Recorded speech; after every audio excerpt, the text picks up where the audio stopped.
Today's daf is Kuftet Zayin, 116, and we pick up 4 lines from the top. Vayomru.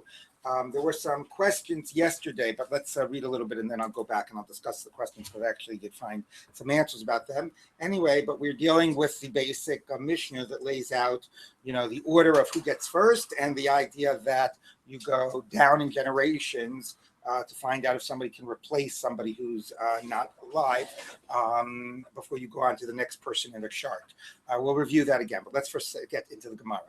Okay, so it says like this, quoting a pasuk here in Shoftim, Vayomru Yerushat Pleita LeBinyamin v'lo yimachesh shevet miYisrael. So this was after the Pilayesh Begiva, and there was only 600 men left of Binyamin, and the other tribes sort of arranged that some of their daughters, whatever, would get taken by the men of Binyamin. So to protect them, make sure that they could repopulate and this tribe would not be wiped out. This, of course, also is echoing the statement on yesterday's daf, which says that we have a tradition, the lo kala shifta, right? That no tribe will ever be completely destroyed. So here it almost happened anyway. And they said, so the question is, what do they mean by an inheritance for the remnant of Binyamin? And the tribe will not be wiped out. So what's that word Yerusha? Obviously, very significant given, or suggestive given our context. So Amar Rabbi Yitzchak Devei Rabbi Ami, Lamenti Nu al Shevet Binyamin. They stipulated regarding the tribe of Binyamin,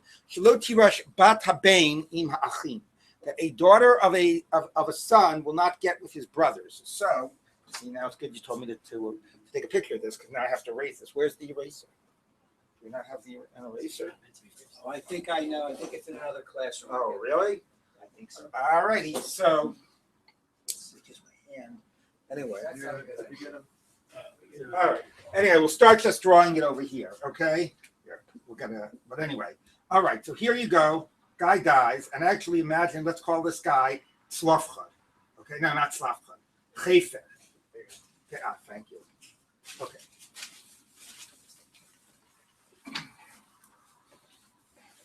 Okay, so here we go. Here's Chefer. Here's Slavchad. Okay, here's Slavchad's brothers. Okay. This is Slavchad. Okay, then Slavchad has his. Anybody know? Pop quiz. What are the names of the no Slavchad? What? One more time. Did I find them right? Or Pa? So I forgot one. No, Machla, Noah, Chogla, Milka, and Tirza. Oh, our Pa's root. Yes, right. Chogla, Milka, and Tirza. I figured. Don't you have to make like little pile of 18 by Slavchad? About what? Little pile of 18 by Okay, anyway, here they are. Okay, anyway. All right, so, okay. Anyway, so we said if somebody isn't around, his children take his place. Now, first of all, here's a chiddush that we might not have said. Maybe if he's not around, maybe his children only take his place if there's no, if there's no surviving, meaning you have 3 kids, 3 boys, one is dead, okay? So maybe, okay, then it only goes to the 2 surviving sons, right? Maybe you only go down a generation if there's nobody else at this line. The answer is that that's not true. That even in the presence of these other brothers, his children, their nieces or nephews or whatever, will take the place of their father. And in this case, even if they're women, right? So now you're going to have, together with these brothers, their nieces up here taking the place of their father. That's the case of Benot Slavchad, all right? Because the Gemara says they didn't just inherit Slavchad's property, they inherited Chefer's property as well. We came up with that the other day. We discussed that. Okay. So now the Gemara says in the case, that's one of the things we learned yesterday. In the case of Shevet Binyamin, we said, so we're going to ignore this, it won't be, but it'll be Shevet Binyamin. They said in a case like this, and let's just say he's got one daughter or whatever. In a case like this, it will not pass down to the daughters. Only the brothers will get it. If he had sons and he wasn't around, it would go to his sons, but not to his daughters. Why? Because since you only had 600 people left of the tribe of Binyamin, so everybody is getting a huge portion in the land of Binyamin. If any land at that stage were to pass on to a woman, and then she would marry out, you would have a major section of the tribe pass out of the property of Binyamin.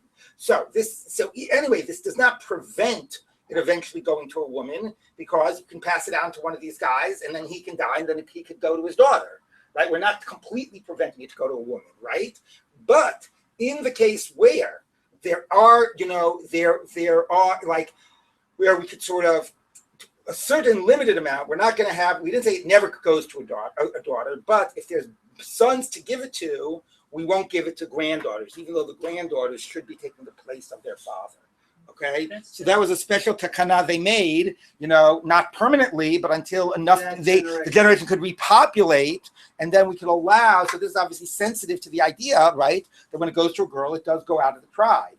So a woman, it goes out of the tribe. So this is sort of saying there was a time when they wouldn't let that happen. Yes. That's the reverse of the case we had yesterday about it wouldn't go to the sister, but it would go to the brother's descendants, even a girl. Right. It's the opposite, and also it's the same questioning. Then it just puts off the transfer. Right, but they figured we'll do the most they can, and they'll put it off for a while until the tribe can repopulate, and then the amount of property that could pass to a woman at any given time would be a smaller amount. But again, this would only, this is only so helpful. Like, they could have made it much, because it passes on to his sons, and then his son dies, and he only has a daughter. Right. So it's not even that helpful. You might have imagined that it would have said that they would have said that it never goes to any, for this generation, it's always going to go to a male heir, not a female heir, But the Gemara makes it more limited. I mean, within this statement that's what happened. Okay. Amar Rabbi Yochanan Mishum Rabbi Shimon ben Yochai. So said Rabbi Yochanan the name of Rabbi Shimon ben Yochai. Kol she'einu meniach ben liyarsho. Now that you said, now the sort of the patriarchy is reasserting itself. Okay. Now we've introduced the whole thing about the notes Tzalofchad, and how girls can get, and not only can girls get, even a girl can get together with the guys when she's representing her father, right? So we've had all of this stuff about how now women are, how women are part of the, I'm only saying because I'm talking about children, but anyway, but adult children, how women are part of the whole process, and that can be disruptive, right? And now we're sort of like saying, oh no, but that's why it's really important to have sons, so that, to maintain now, we would say, people say, like, if somebody dies and he doesn't leave sons, and especially in places where women take their, husband's names, it's like, so that's the end of my family name, right? My name is no longer, and so there is still some remnant of that the way people feel today, right? That last name, especially, who's going to carry on my last name if I don't have any sons. So in the Gemara, it was also about this, the land as well, and the maintaining it within it, was we've seen the patriarchal home. All right, so now we're talking about what happens if that's the case. So, anybody that does not leave over a son to inherit him, and presumably meaning that it will be inherited by a daughter, or maybe it means by a brother, but it's not considered a true, like a continuation of the person. So, HaKadosh Baruch Hu Malei Alav Evra. God is filled with wrath against this person. So I know, and the Gemara is going to get to the. I know, so the Gemara is going to get to the issue, like about fault. Havartem et nachalato. You shall transfer the nachla to the daughter, libito. So he said the word there, transfer, as opposed to give, is because it's going to leave the tribe. But here it's using the word havartem as evra, wrath. So God is filled with wrath, because it breaks the sense of the, it doesn't seem like we're limiting it to the Eretz Yisrael, and when it leads to a to a piece of the tribal land going out, it seems like we're more abstracting it, and that it's then to some degree there's no continuation of this person. But you're right, it's a little bit of a shame, like, because presumably people feel that way as well, particularly in a a real in those in a more profoundly patriarchal society, and the person, I'm sure, is very upset himself. So how does it help to say God is angry with him? Yes. Is it possible, or is it like, meaning, do you not have sons because God is pissed at you, or is God mad at you because maybe it's causal the other way. I think the Gemara would have said that. It would have said like Simanhu Shakadosh Baruch Hu, or something like that. Mishum Shakadosh Baruch Hu. But even so, that doesn't also make it great. So great, now I don't have a son, and everybody thinks it's because I'm a sinner and God is angry at me. So it's like, seems like consistent with other things we say, like Tzadik, Right, Viralo, right, exactly. So we're going to have a story about this, about actually a great Amora who did not leave any children behind. Yes. Transferred in the liturgy in terms of saying Kaddish. Yeah. The son to say Oh, the Kaddish. son to say Kaddish, right? Yeah, but then the whole discussion about a daughter saying Kaddish Right. and the posting saying that really, that a daughter Right. can. The whole discussion was around whether it was appropriate for the Right, norms or right. whatever. But anyway, okay. Okay, so now the Gemara says, okay, Yom Vavartim Zachalosov, Ksivasam Yom Evra Hayomahu, a day of wrath. Asher ein chalifot lamo, there is no substitute for him or exchange for him. So that means he does not leave over a son who is seen as taking the place of the father. V'lo yiru Elohim, they will not see God. So Rabbi Yochanan, Rabbi Yoshua ben Levi, Chad amar kol she'einu maniach ben, if the person doesn't leave over a son, that's considered that he does not leave over an heir and somebody to carry on the name and to be considered a continuation of the person. V'chad amar kol she'einu maniach tamid, somebody doesn't leave over a student, right? It's a spiritual heir. Is his teacher, right? So it's a spiritual heir, not necessarily not a biological heir. Tistayim, right? That goes obviously plays on all those tropes about that a Rav is like a father, and the Rav comes before in Hashavas Haveda you turn to the Rav first, to the Rebbe first before the father, and so on. That limatim es b'neichem, b'neichem es talmideichem, all those types of ideas that a student becomes like a spiritual son. So Rabbi Yochanan Tistayim, let's conclude. Rabbi Yochanan da Amar Talmid.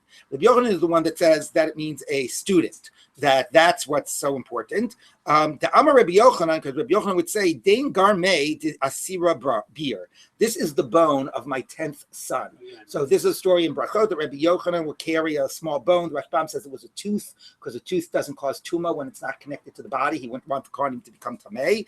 And when somebody would, God forbid, lose a child, which would happen, very often in the ancient world, that there would be infant death and death of small children and so on, because the health wasn't as good and so on. Rabbi Yochanan, to console them, would say, misery loves company. He would say, you should know how much I've suffered similarly, and this is the tooth of my 10th child who passed away. My 10th son who passed away. So, if we're learning brachot, it's an interesting discussion about nichum avelim and, and that. But here the point is that Rabbi Yochanan did not leave any sons behind. Did not have any sons to follow him, right? All of his sons died. Certainly wasn't his fault. He gave birth to 10 of them. He sired 10 of them, right? But he did not leave, but no son survived. So clearly, if that's true, he would not go around teaching that somebody who did not leave a son, God is filled with anger. Now, why not? Because you would think because it makes him look bad, right? But which is maybe true. The Rashbam says, because then he would not be using this to console somebody who lost a child if he was the same person who taught that God is filled with anger. So it's not just that this happened to him, but that he would console mourners, with this. So Tistayim, that's a good proof. Rabbi Yochanan Amar Talmid. Rabbi Yochanan is the one who says that the point is to leave over a spiritual heir. When Rabbi Yochanan Amar Talmid, since Rabbi Yochanan is the one that says a student, Rabbi Yoshua ben Levi Amar Ben. Rabbi Yoshua ben Levi says that it's about leaving over literally a child, a biological son, or not child, son. Rabbi Yoshua ben Levi, but 1 minute, but now that won't work with what we know about Rabbi Yoshua ben Levi, because Rabbi Yoshua ben Levi lo azil beitamya, he would not go to a house of the dead, a house of mourning. He would not go pay a shiva call. Ella, Tamya is not tamei. Tamya is, I think, bones. I think is the Aramaic. Ella lebeima deshachi below bani. But he would only visit a shiva house if a person died without leaving over any sons. Okay, because that, he said, would be like a real tragedy, or maybe he felt there were no sons there to be sitting. It's a little ironic, like who's sitting shiva then? The daughters, the wife, But then he would go because, maybe that's really what's particularly poignant, is that there are no sons who are seen as the continuation to be sitting shiva, and he said that was like a real tragedy. Why? Because it says bacho laholech. Go cry for the one who goes. Rabbi Yehuda Amarav leholech below ben zachar, below banim. Okay, which obviously means those sons, male sons. So the one that you really need to mourn for is somebody who died without leaving over any sons behind, because that man has no, seen as no, obviously he could have daughters and so on, but again, in a patriarchal society, is not seen as having anybody that represents a continuation of himself. So now, because it seems like that if you see this as a real tragedy, and here's what's very interesting, right? It shifts from the idea of God filled with anger to be saying like that was a way of saying that this is like a real tragedy, right? Because you would say, wait, if you think it's a tragedy, you wouldn't want to be saying that God's angry at him. Angry suggests fault or whatever. But it seems no. The point of saying God is really angry is just another way of expressing how terrible and tragic that situation is. Okay, so it's more like God is like frustrated and disappointed, and God is angry. Like it's terrible. It's like it's somehow perverting what should be sort of the natural sense of continuation. It's frustrating, that sort of that order. And so anyway, that's the real tragedy. So if that's his approach, he would be the one to emphasize how tragic it would be to die without a son. So Ella Rabbi Yoshua ben Levi who the armor. 1 minute. Oh, did I get that wrong? No, I got it wrong. 1 minute. Oh. No. Oh, so I think I was saying it the wrong way. I'm sorry. So because he felt the tragedy of dying without a son. It would say that God is angry with you. Oh, so I'm sorry. It's the opposite of what I was saying. Okay, I take it all back. All right, too bad. I think I was trying to make it nicer in my head, in my mind, but it wasn't. All right, so forget that. Because he's framing it as a tragedy, right? Thank you. Because it's not as nice as I was saying. Because he's framing it as a tragedy, he wouldn't say that God is. What do you call it? That God is angry at the person. Ella, right, so not what I was saying. Ella, Rabbi Yoshua ben Levi, who Dharma Talmud. Fine, Rabbi Yoshua ben Levi says it means a student. And there God is angry because that may be it's in your power to teach students and so on. Also, that again works a little better. At least there could be some sense of fault or blame or whatever. Although again, you could teach many students and they all go off the derech or who knows what. But anyway, what? Right, Rabbi Akiva, right, the Omer and so on. Anyway, but Rabbi Yoshua ben Levi is the one who says God is angry at the one who does not leave behind a student, and the one who does not leave behind a son, that's a tragedy, but not that God is angry. Rabbi Yoshua ben Levi, who Damar Talmud, if he's the one that says student, Rabbi Yochanan Amar Ben, Rabbi Yochanan the one that says that God is angry at the one who doesn't leave over a son. So Kasher Rabbi Yochanan. So how? First of all, he himself didn't leave over a son, and how does he use this as the way the Rashbam says to console people if he really thinks that God is angry? Lo Kasher Hadi Dei Had Rabbi. His own teaching. He himself actually holds like Rabbi Yoshua ben Levi that God is only angry at the one who doesn't leave behind the student. Okay, but he was saying in the name of his Rebbe. What was it? I guess that'd be funny too. Anyway, he's saying in the name of his Rebbe that God is angry at the one who doesn't have a son. It's still pretty ironic, right? That he's going around. He doesn't even say in the name of his Rebbe. That's how it was introduced. Oh, okay. All right. You're right. That's Ben Lior's show. You're right. So it's probably tying in that statement of Ben Lior's show to the statement of Yom Evrath. Thank you. Okay. Right. It's still funny to be teaching in the name of your Rebbe something that has very personal poignancy and sort of like my Rebbe said that anybody who whatever, and then it applies to him. He lost 10 sons or whatever. But anyway, but you're right. It's tying in the first statement of Kol Sheni Minich Ben Lior show with the statement of V'lo Yiru Elohim, and which makes sense to tie those two Rebbe Yochanans together. But we're saying it's in the name of his Rebbe. Yes. How did you translate the last words of the first long line, Rabbi Yochanan? Dane Garme. This is the bone. Right. This is his bone of his 10th beer as his son. Yes. His 10th son. Yeah. Okay. All right. Okay. So fine. So that resolved it. So it was Rabbi Yoshua ben Levi that says it's a tragedy. No sons, and the sort of the more blame is assigned to the one with who didn't leave a Talmud. And Rabbi Yochanan agrees with Rabbi Yoshua ben Levi, but Rabbi Shimon bar Yochai says God is angry at the one who leaves no sons. Softened it maybe a little, yeah. Okay, so now the Gemara says, now we're going to a little more Agadata before we get back to the discussion. Darsh Rabbi Pinchas ben Chama, what's meant by the verse? The Hadad Shama b'Mitzrayim, and Hadad heard in Egypt, Ki shechav David im avotav, that David laid down with his fathers, V'chimet Yoav sar hatzavah, and because Yoav died. B'nei ma b'David nemar bo shchiva, u'b'Yoav nemar bo misa. it's referring that both of them died. Why does it use more the euphemistic? He, passed away. He laid down, and the other just says he died. Okay, so David, Sheniach ben Nemrabo Shchiva, maintaining the previous discussion. David, who left behind a son, it says he laid down. It's not like he's dead. His line isn't over. Right, his name continues on. Okay, Yoav Shaloniach ben Yoav did not leave a son Nemrabo Misa. Okay, he died because in a certain sense that name and that family died out.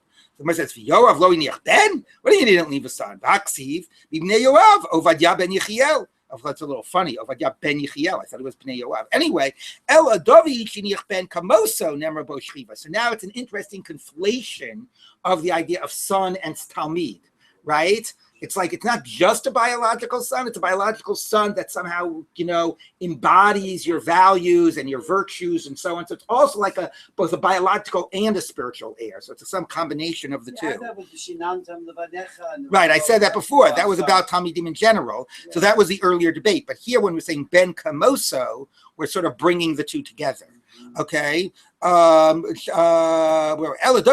Kamoso Nemrabo Shchiva. Because then he only lay down. He wasn't really dying. He was going to sleep. His both, his name and his values were continued. What he stood for. Yoav Shalohiniach ben Kamoso Nemrabo Misa. There was a death. Okay. Darish Rabbi Pinchas. I just have to say, it's a line. Woody Allen says, I don't want to. He says, I don't want to. What's the line? Oh, I don't want to become immortal through my work. I want to become immortal through not dying. So, anyway, all right. It's also like the Yaakov Avinu Lo Meis, right? That's true, right? That's a good point. It's the Yaakov Avinu Lo Meis, right? And Woody Allen is all very exactly. Okay, so Dark Rabbi Pinchas ben Chama. Since that was Rabbi Pinchas ben Chama, we're going to have a few more drushes of Rabbi Pinchas ben Chama. Poverty in a person's house is more difficult, is harsher, greater than the 50 plagues, like 5 times the plagues of Egypt. Chanuni atem re'ai ki yad Eloha nagabi. This is Eov. We have a lot of quotes of Eov in this Masechet. Give me, treat me nicely, whatever. Give me favor, my friends, because the hand of God has touched upon me, has hit against me. Now, why is that 50 plagues? It's like the Haggadah. Etzba Elohim he, and Etzba is 10 makos, so 5 is 50. Makos. So, okay. Now, so he says it's like the 50 makot, and then his friends say to him, guard yourself, al tefen 11, do not turn to sin. This is what you have chosen from poverty. Now, what does that mean?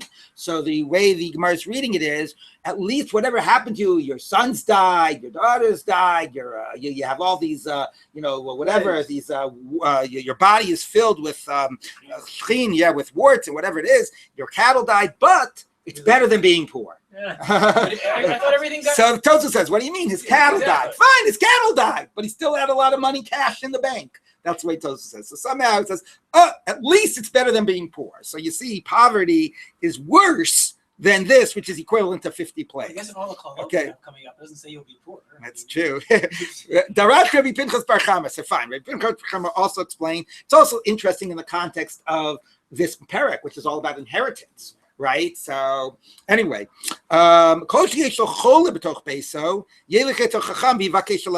you have a sick person in your house, which often in the context means a sick person who is like possibly going to die, go to a wise person and they will pray for you. What? I know. So it's interesting. This is now the source of going to a Rebbe. Okay. But here it's true. It's described like by a Chassid or by whatever, but somebody just who's wise. And somebody, if you're wise, somehow that means you have special access to God, which is an interesting connection, right? Because normally you're right. The tradition recognizes a difference, like between like Choni Amagal, between people who are righteous, who are close to God, as opposed to people who are just, wise. Shenemar, Chamas HaMelech Malachim Aves, the anger of the king is the king being God, are angels of death. Ish Chacham Yichparena. And a wise man will atone for it, or will cleanse it, will be the one who can actually pray and intercede for God. Okay, so that was a little Agadata. Back to our discussion of inheritance. Zeklal. I want to just, we'll read this, and then because the Gemara will now wrap up its discussions of the order, and then I'm going to go back to some of the questions that were raised yesterday. So here we are. Let's review what we have. Okay, so this guy dies. It goes first to his sons. Okay, goes to his sons. No sons, so that's number one. Sons. No sons goes to his daughter. But what we learned is that that before it goes to his daughter, it goes to any possible future generations, right? Now, one of the questions that was asked, I might as well answer it now. It's interesting. The question that was asked is, let's say here, you've got this generation, there was a son, he's dead, and you have a daughter. Is it going to go to the son's son, right? Son's daughter. Son's daughter, even? Let's even make it that way. Oh, well, that's son's daughter. I guess I got to say which generation. Oh, I love Anyway, what? Okay. Anyway, okay. So, is it going to go here, right, to the original person? Is it going to go to his granddaughter, or will it go? Let's just make this, or his great grandson, right? How much do you continue to preference the males, or don't you keep on going down? So, I looked at this in the Rambam, in the Shulchan Aruch. There was like no discussion of it. I couldn't believe it because it's an obvious question to ask, right? Finally, I found when I got to the end of preparing today's daf that in the long Rashbam at the end of today's daf, he summarizes all of the whole order. He goes through it and he makes this comment. He says he doesn't quote any Gemara. He just takes it for granted that we're always going to preference sons like that. That's the rule. Actually, I shouldn't say that. He does quote a Gemara. Gemara actually forgot. The Gemara says, "Maki shirusha shniya liyerusha rishona." Remember, the Gemara had a case of bnei achot, right? It had a case where this guy dies and it goes to his nephew, bnei achot. Remember that? Whatever, they're brothers and sisters. Okay, it goes to his nephew. The Gemara says, "Bnei achot v'lo benot achot," right? It goes to his nephews, not his nieces. The Gemara says, "What do you mean it goes to his nephews and not his nieces? If they're nieces, they'd get it." He says, No. But the nephews get before the nieces. Okay. Remember that Gemara basically? And it said that was Yerusha, Makish, Yerusha Shniya, the next generation, right? Yerusha Rishona. So I actually had forgotten that Gemara, Yerusha Rishona. So the same way at this level, boys get before girls, men get before women. Okay, if you have children that are taking the place of a parent in that inheritance order, the men are going to get before the women. So that's why b'nei achot v'lo b'not achot. It goes to the nephews before it goes to the nieces. Okay, so therefore, in this case, so that was exactly what people were asking yesterday. And therefore, in this case, okay, the same way it'll go to this son's descendants. And if he has any living descendants before it goes to his sister, then if this man's sister, it'll go to any of his descendants before it goes to his sister. As it passes down, if he has a boy and a girl, it'll go to any of those boys' descendants before it goes to the girl. So it's always going to go, So again, it might wind up that it goes to this great granddaughter before it goes to her and before it goes to a lot of women along the way, right? But the basic rule is that it'll always go to the boy before the girl and always to the boy's descendants before it goes to the girl, even though those descendants are girls. All right? Right, but only if there's no boys in the descendants. Right? Right, yeah. Right, exactly. Because if you have to choose at any level between a boy or a girl, you go to the boy. And then if that boy isn't alive, you go down, even if it's going to mean going to a girl. But at that next level, if there's a boy and a girl, you always go towards the boy. Wait, but at that level, there's a boy and a girl. The boy dies but has a son. Yes. It goes to his son. Yes. Okay. Yeah, that's what I'm saying. You always will go, you identify who the heir is at this level, and then you look for any descendants before you move over to the next. So here, if we've identified the boy would be the heir over the girl, right? You look for any descendants, first any boys, and then right. Yeah, exactly. Yeah. And again, to remind you also, the interesting thing is that you could have this daughter gets nothing. This son gets together with this great granddaughter, because she's taking the place of, because this means you're entitled to an inheritance. And now Who's that on the left? it's another son. Oh, you're saying he has 3 kids now. He has 3 kids. Okay, so we first identify who's entitled to an inheritance, and then we find out who is there to take this, who is there as a direct descendant that can take that person's place. Even though it means that now you'll have some great granddaughter together with a son that gets, and the daughter herself is cut out. That Rashbam is really clear. It says Kach Seder Nachaloti. Right. Okay. All right. Did they have to take care of that daughter? That's part of their What? the agreement.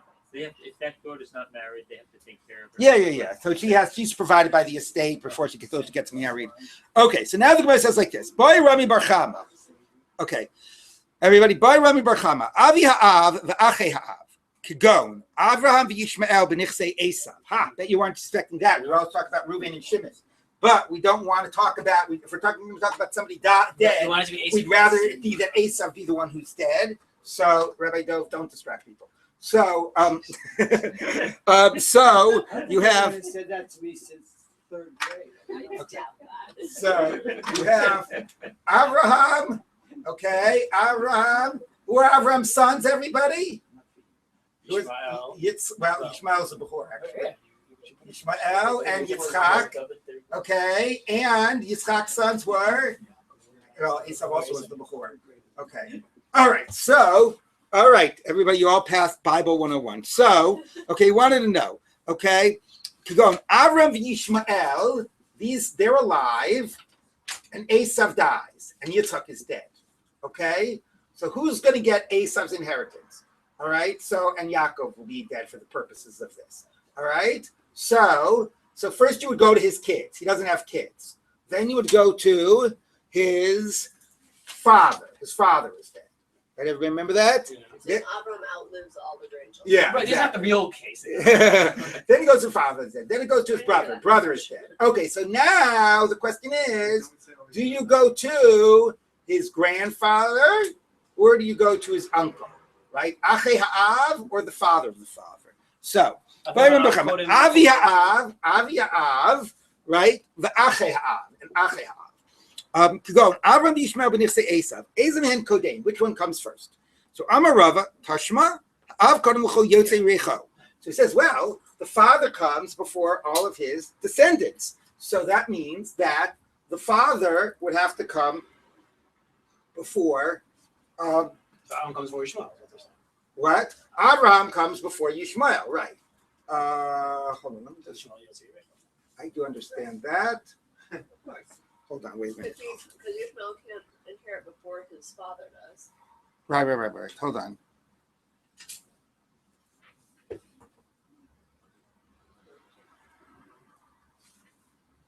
Right. Hold on.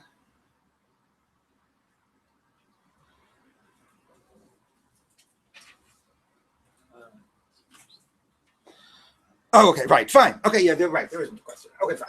All right, just double check something. Right? So it's like we said before, because what we said before is that before, the reason Yishmael gets is that Yishmael would get through Avraham.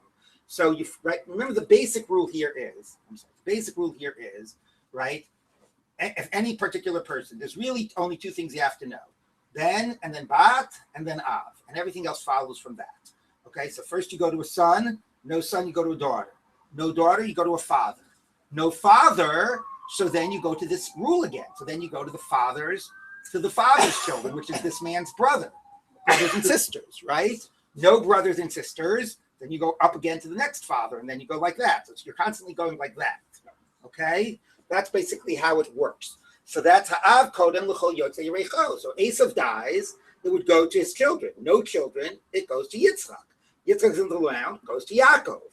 Yaakov isn't around, so then it goes up. So then it's like it was Yitzchak's property, and if Yitzchak died and had no kids here, it will go to Abraham. Abraham isn't around, then it goes to Ishmael. So Av Kodem L'Chol Yotzei Yirecho. What's this question? So what's the question? So the Gemara says, before you continue, yeah. Did you just fit that into those words? Like in other words, the Yotzei Yirecho, the Yotzei Yirecho shall me. Like I get what you're describing, but I don't see how it fits in the words. Why not? Avram comes before Yishmael. Any father inherits before any of his Descendants. No, It doesn't work. No, the children inherit before the father. No, they don't. You know, before you go back up a generation to the grandfather, Yeah. the children inherit. Which children? Esav dies. Yaakov doesn't inherit before Yitzchak. He's saying Esav's children inherit. So that's what the Gemara is going to say.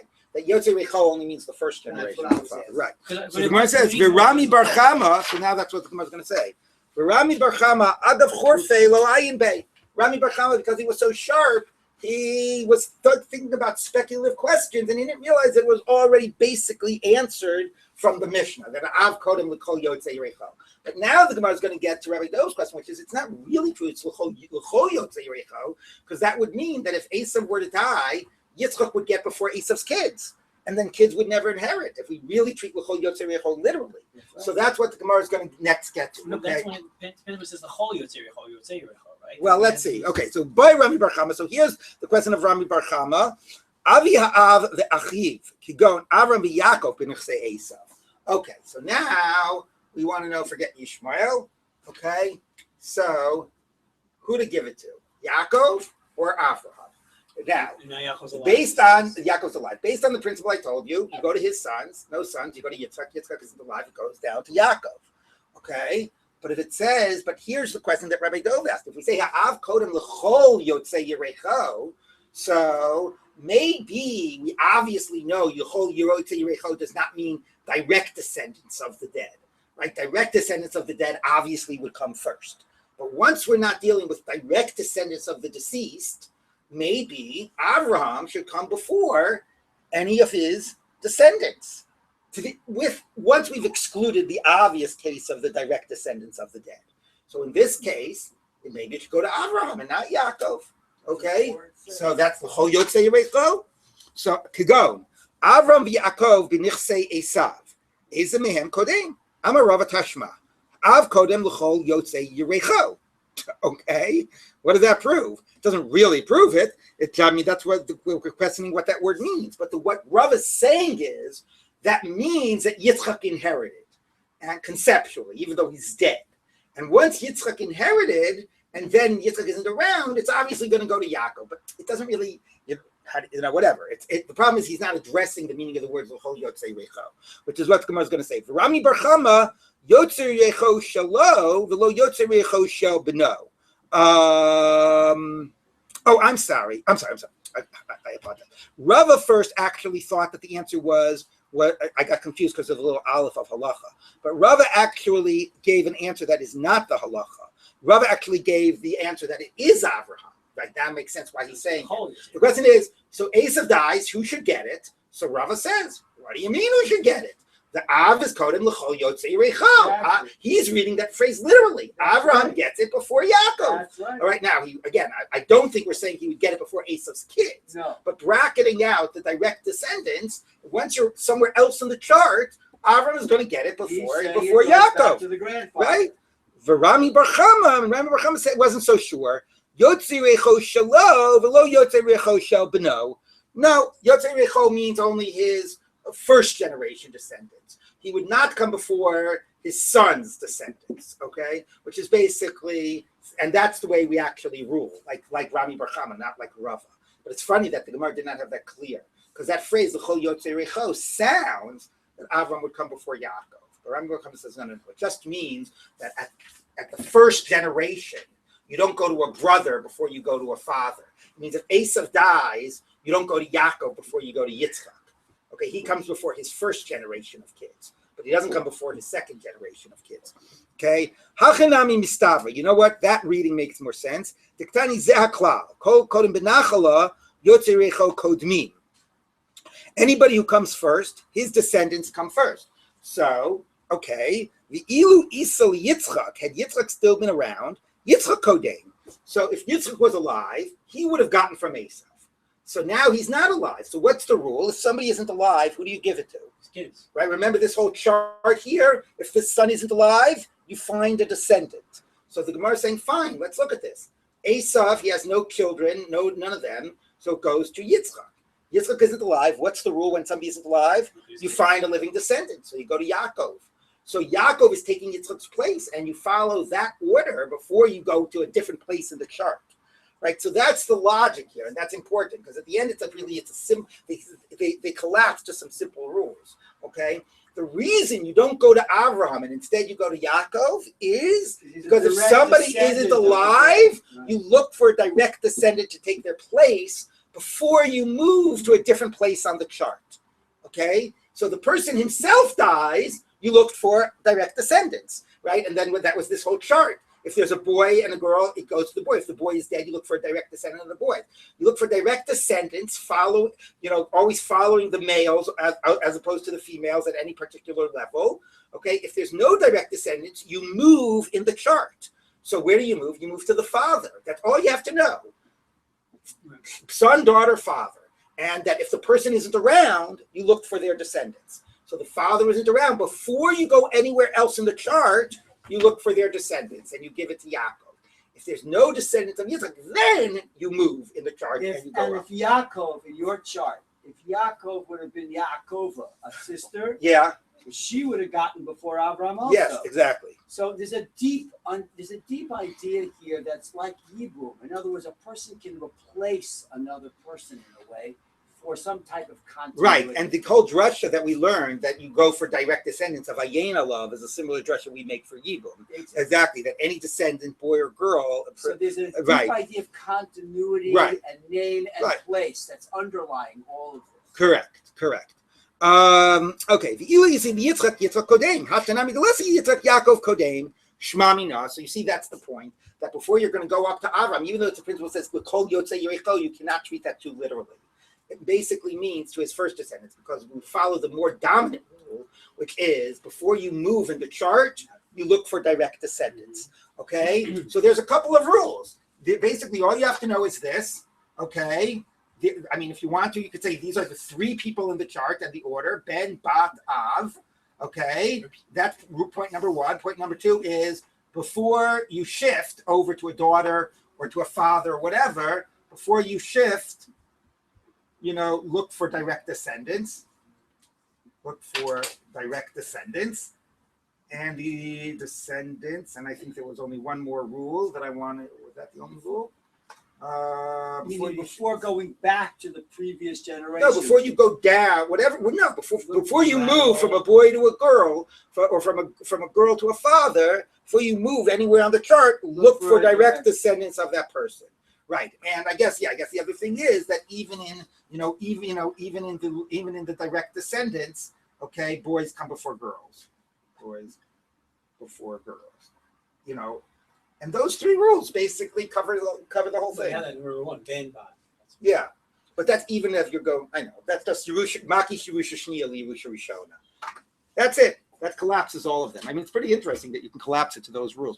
I do want to say, by the way, that the fact that there was no commentaries on Shulchan Aruch on this, and you would imagine this is not so obvious, right? All of this, whatever, and it was not.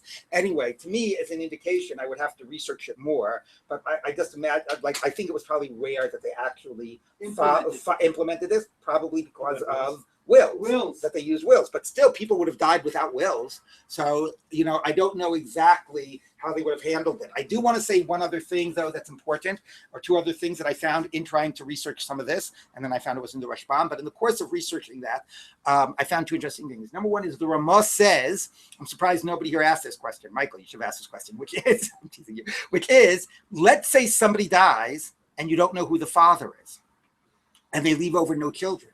Who do you give the property to? So the most obvious thing is you would say give it to the mother, right? If there's no father, you don't know, or the father's a non-Jew, there is no halachic father, right? Nowadays we could say artificial insemination, okay? Or no, you don't know, or non-Jew. What do you do with it? Logically, you would say give to the mother, but remember we said the mother never gets going up, right? So rather than say you give it to the mother, the Ramah says it's like when a ger dies, the property becomes hefker. So that's, I think, pretty amazing, right? That you would make the property would be considered hefker rather than giving to the person's biological mother.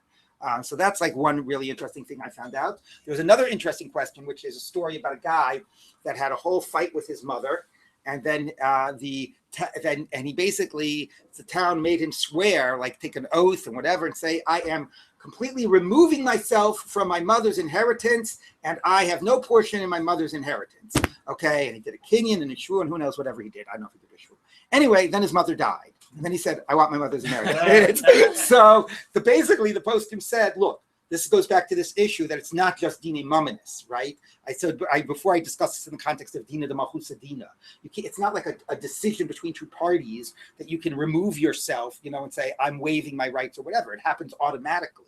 So the same way we wouldn't go by the secular law because it's not a decision between parties that's shaped by secular law. It's a chukat mishpat. You cannot just remove yourself. You can make as many types of kinyanim that you are waiving your rights and removing yourself. You're still going to inherit. However, they said in this case, since it was part of the way since it was the way the community was punishing this guy and finding this guy, it would be binding for a different reason, But as a general rule, you cannot remove yourself from the line of inheritance. That's from bottom up, right? Top to bottom is it disinheritance? The way you disinherit somebody is by writing a will and giving all your property to somebody else. Right. Okay. If there was no will, he couldn't. It would go right. Everybody could say, "You're getting nothing," and he could say, and the kid could say, "I'm getting nothing," and then it would happen. Okay. All right. So let's start the next Mishnah. Benot Slavchad natlu gimel chalakim benachala. Chelak avihen shaya im yotzei Mitzrayim v'chalko im achav b'nichsei chefer v'shaya b'chor noto shnei chalakim. So we are back now to my Tzlavchad picture. Okay. So here is, those are the two sons. Okay, this is Chefer. This is Tzlavchad. I don't know why they have now things around them, but okay. Tzlavchad is dead, and then it goes to his daughters. All right, fine. So the Gemara is going to learn out from Psukim that both Chefer himself had a portion in Eretz Yisrael, and the brothers had portions in Eretz Yisrael. And when Chefer died, so Tzlavchad got his portion in his father's portion, plus the portion he was entitled to himself.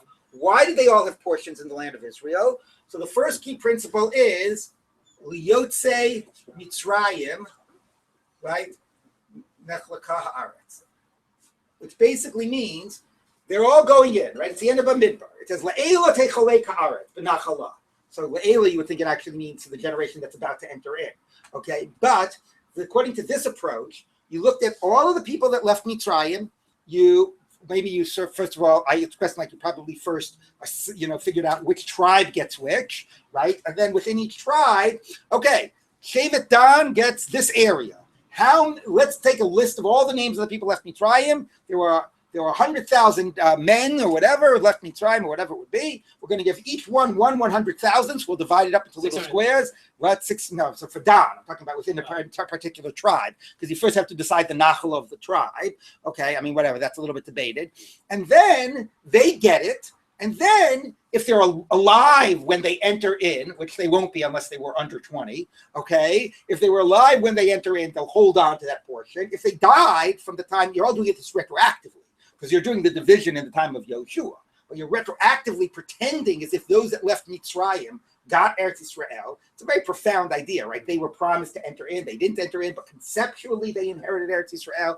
Anyway, they got Eretz Yisrael and in their portion, and now they're not around, so you divide it amongst their heirs. But the power of doing it this way, of Yotzei Mitzrayim, is more people. Let's say, no, not just more. Let's say you had these two people that left Egypt, okay? Reuven and Shimon, all right? And then they left Egypt with no kids. In the Midbar, Shimon had 10 kids and Reuven had 1. Okay? So now, when you divide, and these are the guys that go into the land of Israel, right? This guy gets equal to all these 10 combined. Because you're looking back at what it was when they left Egypt. So that's principle number 1. So the assertion is, all of these people were Yotzei Mitzrayim. Chefer and his... I don't know about Tzlavchad's brothers, but anyway, Chefer and Tzlavchad both left Egypt. So they both got one portion in the land. Okay, then Tzlavchad died, and so that portion, that's one portion. Okay, and that portion is going to pass on to his daughters. Chefer died, before they entered into the land, and this portion got divided amongst the brothers. Okay, how much did each one get? Well, we're going to assert that Tzlafchad was a Bechor. So you divide this into four. Okay, I'm making it up that there are three brothers. And he gets those two portions. Okay, so that's what it says. Tzlafchad got three portions. Let's read that again. Benot Tzlafchad, or they got Benot Tzlafchad. Gimel Chalakim, Benachla. Chelak Avihem, Shahaya Im Yotze Mitzrayim, because he left Egypt, he got one portion. The Chelko Imecha B'Nichsei Chefer. Now these Chalakim are not as big as this Chelak, right?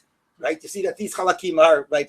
It's Chelak of Chefer, but Chefer and Tzlafchad's Chelak. So anyway, and his V'Shahaya Bechor Noto Shnei Chalakim. Because he was a Bechor, he got two.